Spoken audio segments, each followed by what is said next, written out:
नष्टप्रयेषु भद्रेषु नित्यं भागवत सेवया भगवती उत्तमश्लोके भक्ति भवति नैष्टिकी। ओम अज्ञानातिमिरान्धस्य ज्ञानाञ्जनशलाकया चक्षुरुन्मिलितं येन तस्मै श्रीगुरुवे नमः। श्रीचैतन्यमनोभीष्टं स्थापितं येन भूतले स्वयं रूप कदा मह्यं ददाति स्वपदान्तिकम्।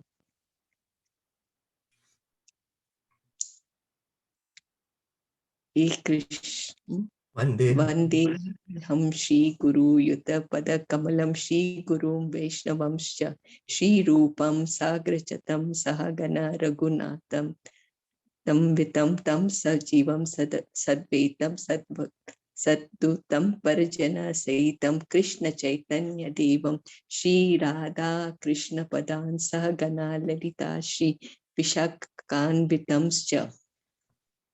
हे कृष्णा करुणा सिंधु दीनबंधु जगत्पते गोपेशा गोपिकान्ता राधाकान्ता नमोस्तुते। तप्त कंचन गौरांगी राधे वृंदावनेश्वरी वृषभानुसुते देवी प्रणमामि हरिप्रिया। नमः ओम विष्णुपदाय कृष्णपृष्ठाय भूतले श्रीमते भक्तिवेदांता स्वामिन् इति नामिने। नमस्ते सरस्वती देवे गौरवाणी प्रचारिणे निर्विशेषा शून्यवादी पश्चात्य देशतारिणे। जय श्री कृष्ण चैतन्य प्रभु नित्यानंद श्री अद्वैता श्रीवादी हे कृष्णा हरे Ram Ram Ram Hare Hare. Thank you so much. Sorry, I didn't. No, thank you. Thank you. Thank you very much. So we're continuing to read from Srimad Bhagavatam. We are on Canto 3, Chapter 19, Text 27. And we heard yesterday that how Lord Varahadev just by one slap killed the demon Hiranyaksha. So reading on. Shitau Shayanam Tam Akunta Varchasam Karalatam Shram Paridashtadachadam Ajadayo Vikshya Shasham Sur Agata Aho Imam Ko Nu Labeta Samsthitim. Translation and purport by His Divine Grace A.C. Bhaktivedanta Swami Srila Prabhupada. Aja, Brahma, and others arrived on the spot to see the fearfully touched demon lying on the ground, biting his lip. The glow of his face was yet unfaded, and Brahma admiringly said, "Oh, who could meet such a blessed death?" Although the demon was dead, his bodily luster was unfaded. This is very peculiar because when a man or animal is dead, the body immediately becomes pale, the luster gradually fades, and decomposition takes place. But here, although Hiranyaksha lay dead, his bodily luster was unfaded because the Lord, the Supreme Spirit, was touching his body. One's bodily luster remains fresh only as long as the spirit soul is present. Although the demon soul had departed from his body, the Supreme Spirit touched the body, and therefore his bodily luster did not fade. The individual soul is different from the Supreme Personality of Godhead. One who sees the Supreme Personality of Godhead when he quits his body is certainly very fortunate. And therefore personalities like Brahma and the other demigods eulogized the death of the demon. So because the Lord was still touching the body of the demon, his body was still having the shine, that it was still looking alive. And of course it was shining more now because it was touched by the Lord.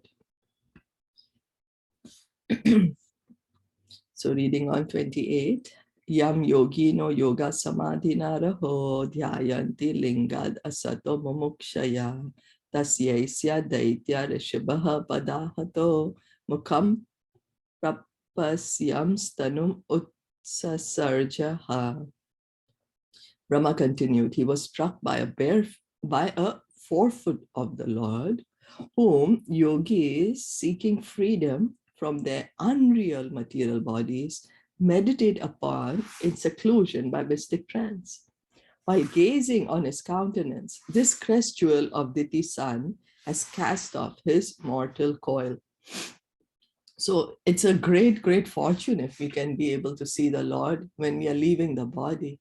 Like Bhishma Dev, he was waiting for Krishna to come. He was waiting for Krishna to come so that he could leave the body. And what did Krishna do? Krishna actually came. He's so kind. He said, oh, Bhishma Dev is waiting for me. Let me go meet him. Krishna didn't say, no, I'm so busy. We just finished the Kurukshetra war. I'm so busy now here being with the Pandavas. I'm not going to go. No, he went. He went so that Bhishma Dev could fix his mind on Krishna when he was leaving his body. And in that way, Bhishma Dev attained perfection. And that is the perfection, if we can remember Krishna at the time of leaving our body. And that's the reason we are advised to hear and chant constantly, so that at the time of leaving the body, we can leave Krishna. Death, Krishna says, I am time I am, and I've come to take all living entities. So we have to meet Krishna at the time of death. Depends on us. Do we want to meet him as he is, or do we want to meet him as death? You know, if we don't believe in Krishna, we are going to meet him as death anyways. So why not just surrender unto him and actually meet him when we are leaving the body, so that our next body destination can be the spiritual world in a spiritual body. So here Brahma is saying, oh, that Hiranyaksha is so fortunate that he was able to see the Lord while leaving his body. So reading from the purport by Srila Prabhupada, the process of yoga is very clearly described in this verse of Srimad Bhagavatam. It is said here that the ultimate end of the yogis and mystics who perform meditation is to get rid of this material body. Therefore, they meditate in secluded places to attain yogic trance. Yoga has to be performed in a secluded place, not in public or in a demonstration on stage, as nowadays practiced by many so-called yogis. Real yoga aims at ridding one of the material body. So the aim of yoga is samadhi. That's the goal of yoga. That samadhi on what? On the Supreme Lord, on the lotus feet of the Supreme Lord. Yoga practice is not intended to keep the body fit and young. Such advertisements of so-called yoga are not approved by any standard method. So because yoga has been just, for us, oh, yoga means just some exercise to maintain the body. But why is the body needing to be maintained? Why is the long life needed? So that the yogi has enough time to control his mind and senses so that he can fix his mind on Krishna. That's the reason the yogis would do pranayam, and then so that they can live for thousands of years. They can live a longer life. And with a long life, they can try to fix the mind on Krishna, samadhi. So the bhakti yogi, what does the bhakti yogi do? The bhakti yogi immediately comes to the point of samadhi. Krishna just says, always think of me. He just says, you know. So the bhakti yogi, he is bypassing all the dhyan, the other stages. But of course, the yam and niyam are there. Yam and niyam. So what's the yam? Are the don'ts. Niyam are the do's. So what we should do, shouldn't do, what we should do. That's there in the Ashtanga yoga process. And that's there in the bhakti yoga also.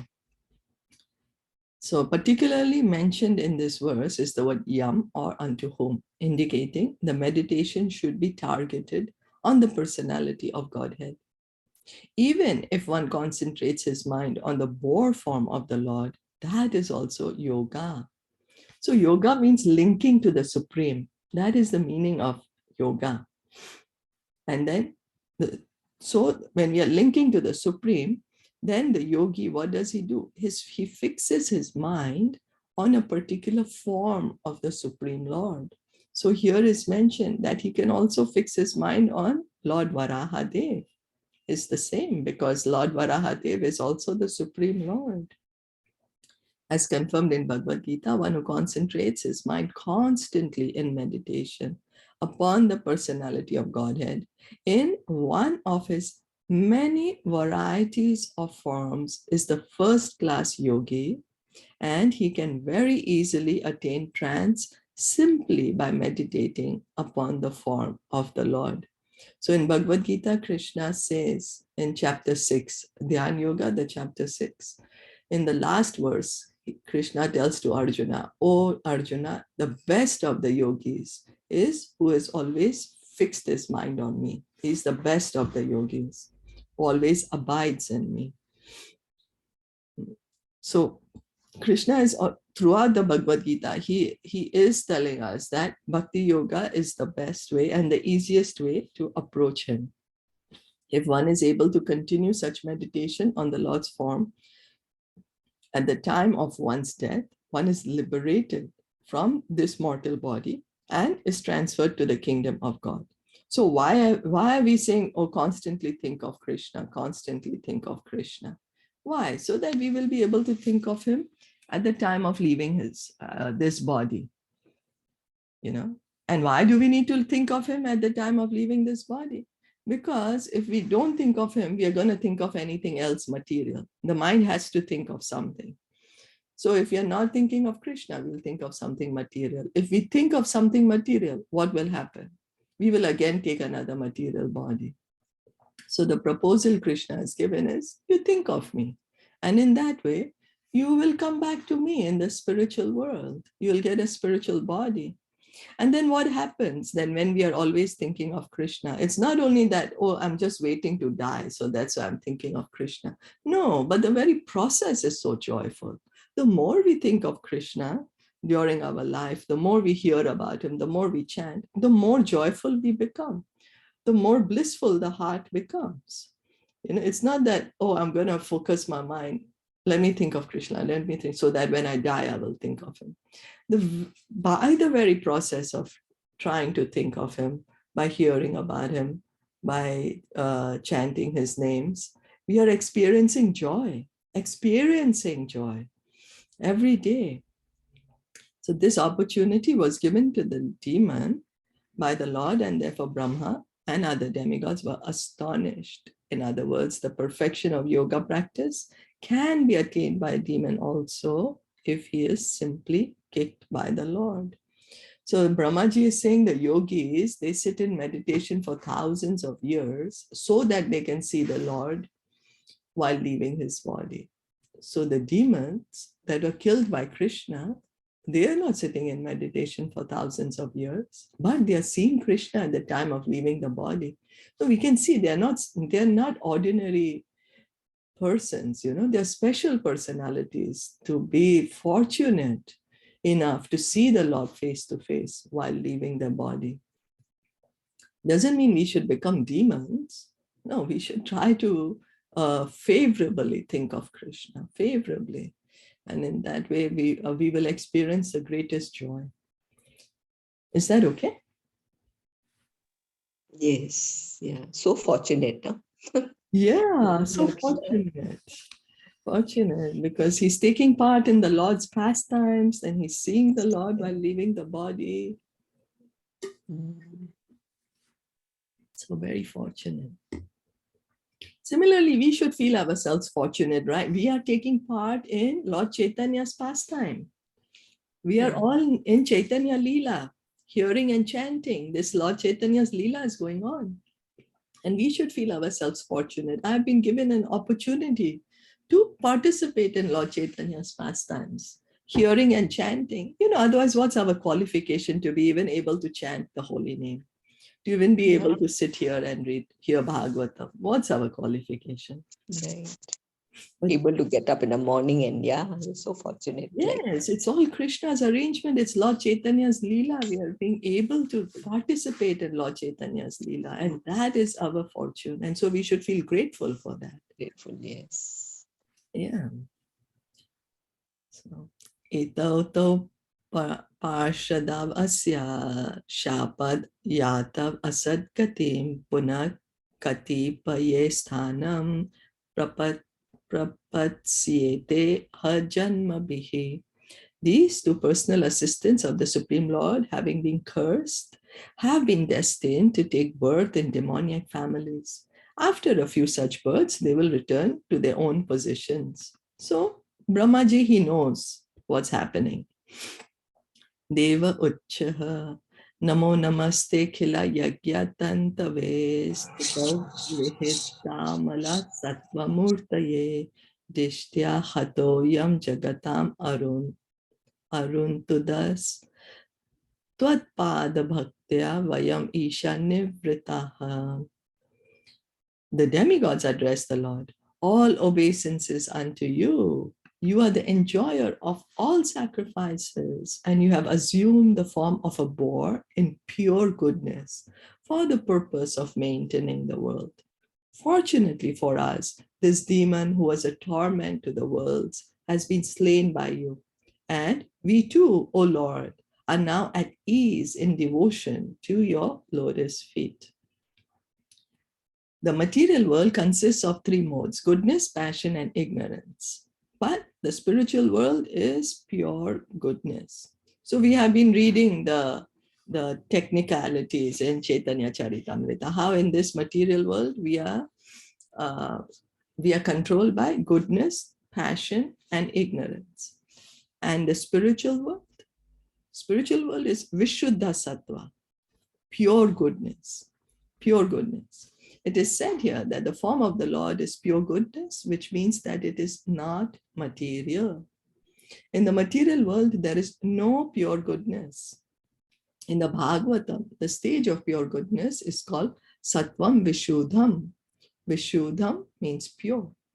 In pure goodness, there is no contamination by the two inferior qualities, namely passion and ignorance. So we might say that we ourselves, sometimes we are in the mode of goodness, but very soon we become passionate, and then the passion leads us to ignorance. And these modes keep changing in us throughout the day. Sometimes we'll be very calm and peaceful and happy. Suddenly we'll say some desire will come in our heart, and we'll say, I'm going to go do it right away. With full energy, we will try to do it. And then we'll say, I'm not able to do it. Then we might get angry and frustration. So we can see how the modes keep changing throughout the day. But what happens in the spiritual world? There is no this goodness, passion, and ignorance. There is only pure goodness. There is only pure goodness. So there is no passion, no ignorance. It's all Satchid Ananda.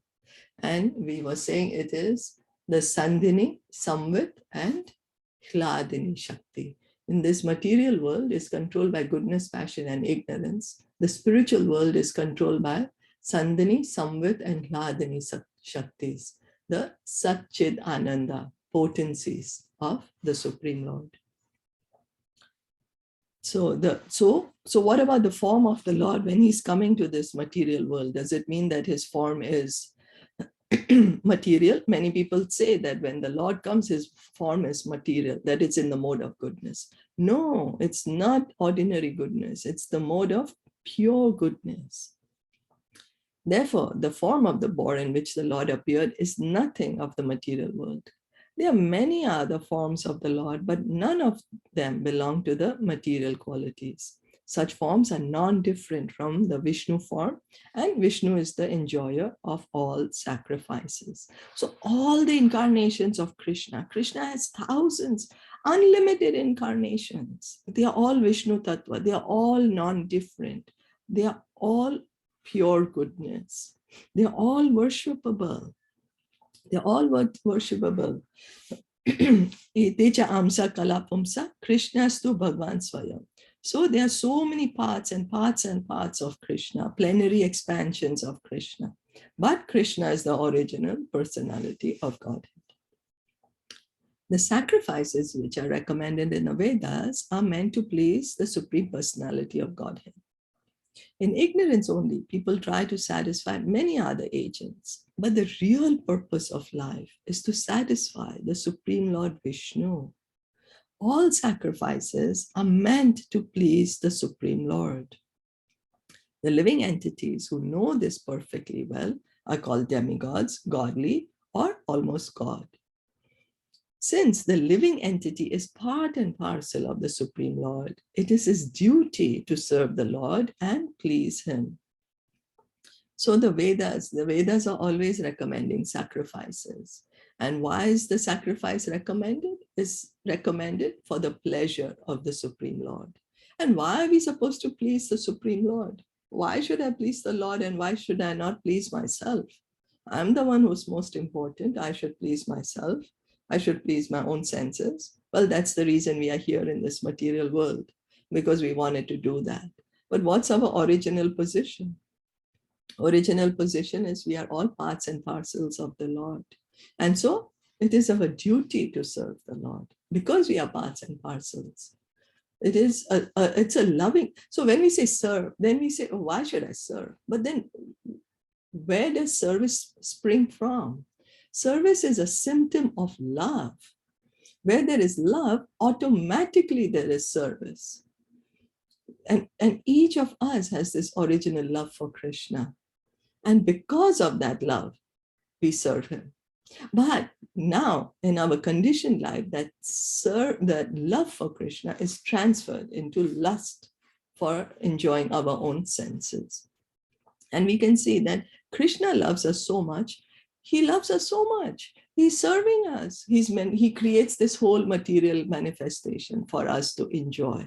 He's maintaining us all the time. He's as the Paramatma in our heart. He's fulfilling all our desires. So he's serving us so much. Why? Because he loves us.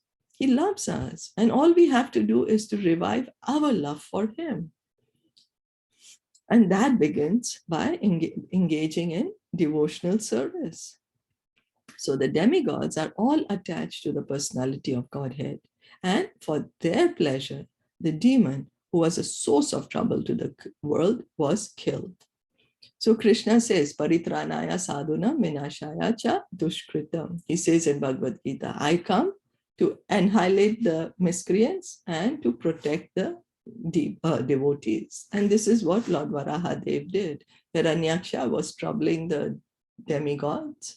So Krishna killed the Hiranyaksha and he protected the demigods.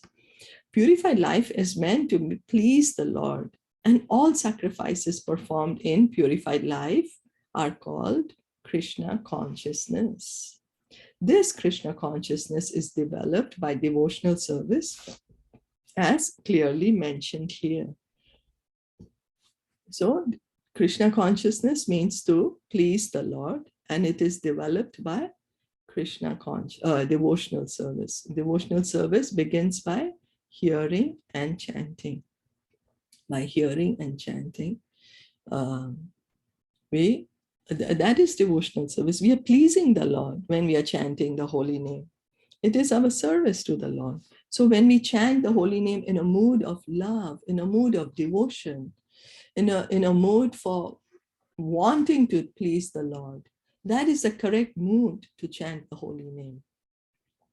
Of course, we have many material desires, and so all that is there, yeah.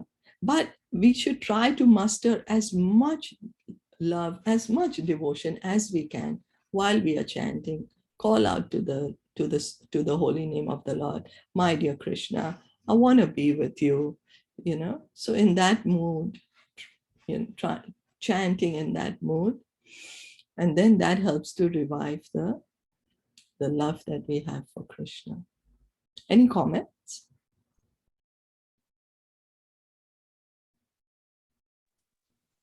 Earlier you were saying the three Sanskrit, I think the words, was it for goodness, passion? Goodness, passion, and ignorance is here in the material world. And Yeah. so in the No, spiritual, no. What was the word in Sanskrit? I think. yeah. Can you So something? goodness, passion, and ignorance is Rajogun, Sattvagun, and Tamogun, and they are controlling here in the material world. So what's in the spiritual world? In the spiritual world, is controlled by Sandhini, Samvit, and Hladini Shaktis. Sandhini Shakti is eternality. The Sat Shakti, the eternal being, the state of eternality, that's Sandhini. Samvit Shakti is knowing that the Lord is the Supreme Lord, and by the Samvit Shakti, the Lord also knows he's the Supreme Lord, and we know that he's the Supreme Lord. That's the Samvit Shakti. And Hladini Shakti is pleasure potency, Krishna's own internal pleasure potency by which he feels happy. And so just by being in the spiritual world, we feel happy because of this Hladini Shakti. So in the material world is this goodness, passion, and ignorance. And in the spiritual world, in Vaikuntha, is Sandhini, Samvit, and Hladini Shaktis. Oh. Yeah, so it's like kind of a bit fresh in my mind because we were recently reading about it in Caitanya Caritamrita. Okay. Yeah. Are there any other comments or anything to add?